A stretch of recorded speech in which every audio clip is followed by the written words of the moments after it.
наконец-то дождались.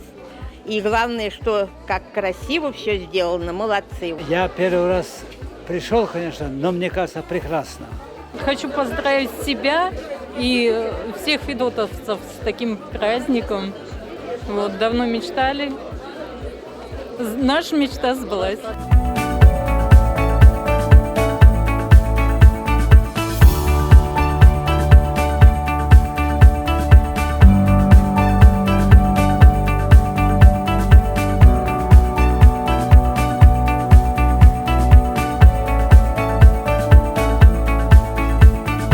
Сегодня на наших глазах произошло чудо.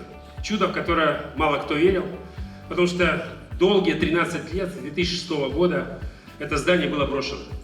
Стояло с заколоченными окнами, оно было растащено, разворовано, разрушено.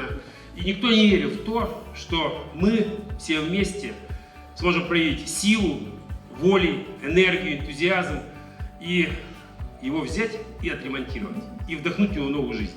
И вот сегодня я приехал с самого утра, и я обошел все помещения. Ну, это фантастика.